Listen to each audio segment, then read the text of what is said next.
Good evening. চলো শুরু করি আজকে সন্ধ্যে থেকে আমাদের কাজকর্ম। তা কি এদিকে আমি ওইদিকে গেছিলাম আর এদিকে মা অলরেডি বসিয়েই দিয়েছে। চলো দেখে নিই। ভাত বসিয়ে দিয়েছে, দেখো ভাত ফুটতে আরম্ভ করে দিয়েছে। আমি এই যে দুধ এখন গরম করব, দেখো দুধ গরম করব তাই জন্য বার করে রেখেছি। আর এখানে মাছ বার করা রয়েছে, এই মাছটা আমি করবো রান্না। তার আগে দুধটা গরম করে নেবো, ভাতটা হয়ে যাওয়ার পর করবো, কারণ ভাতটা না নামালে দুধটা করতে পারবো না। ঠিক আছে, চলো দেখতে লাগো আজকের ভিডিওটা, আশা করছি ভালো লাগবে। এদিকে মা করে রেখেছে ছোলা সিদ্ধ, বললো খেতে। ঢাকা দিকে পড়েই গেল মোষটা।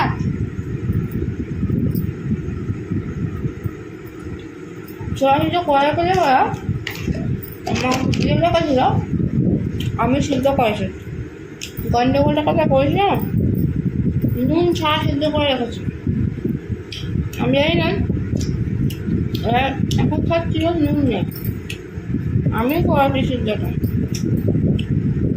নুন দিলে মা করে যখন ছোলা একটু নুন দিয়ে সিদ্ধ করে, খেতে ভালো লাগে।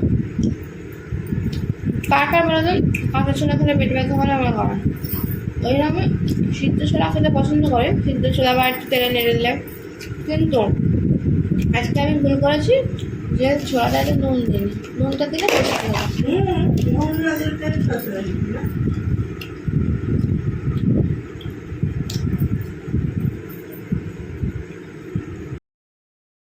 সন্ধে সন্ধে রান্না চাপিয়ে দিলেই হয়, কিন্তু না, ওই যে গল্প গুজব আড্ডা মেরে তারপরে রান্না করতে যাব।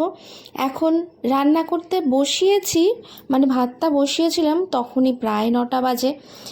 ভাতটা তো হয়ে গেছে, এবার আমার তাড়া পড়ে গেছে ওইদিকে দুধ গরম করব, করে দই পাতবো, তারপরেই আমি মাছে হাত দেবো। কারণ কি বলো, দইটা সরিয়ে দিয়ে তারপরে মাছে হাত দেওয়া ভালো নয় কি? হাত করার আগে আমার একটুখানি ওই যে মায়ের সঙ্গে থেকে থেকে না এরকম বাতিগ্রস্ত হয়ে পড়েছি আমি। ওই মাছ রান্না করতে করতে আবার যদি দুধ, মানে কারণ একটু পেঁয়াজ রসুন দিয়ে রান্না করব, বুঝতেই পারছো, একটু মশলা করব, সময় তো লাগবেই। সব দিক মানে চারিদিক করতে গিয়ে সবই যেন কোনো গন্ডগোল, মানে কেমন একটা গন্ডগোল পাকিয়ে যায়, কোনটা কোন দিকে কি করব বুঝতে পারি না। দুধ কিন্তু ফুটতে আরম্ভ করে দিয়েছে, এবার আর খানিকক্ষণ হয়ে গেলেই ব্যাস নামিয়ে নেব।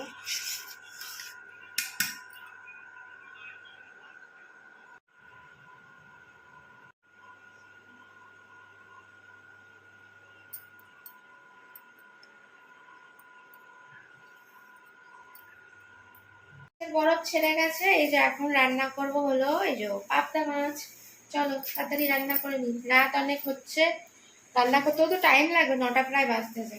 কড়াইটা বসিয়ে দিই। দাম করে মনে হচ্ছে বোম খাচ্ছে এরকম, খুলতে ভয় পাচ্ছে না।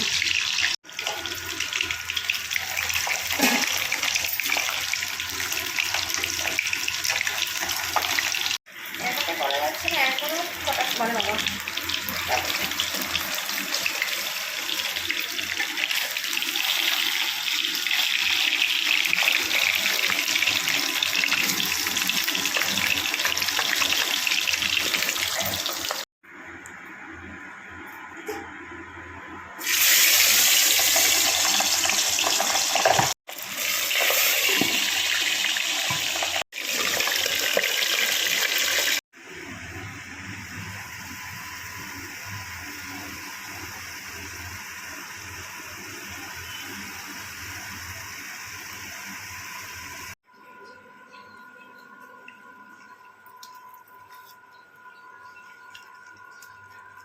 কমেন্ট করে জানিও তো কেমন হয়েছে মাছের ঝোলটা, মানে মাছের ঝালটা আর কি। দেখতেই তো বোঝা যায় বলো।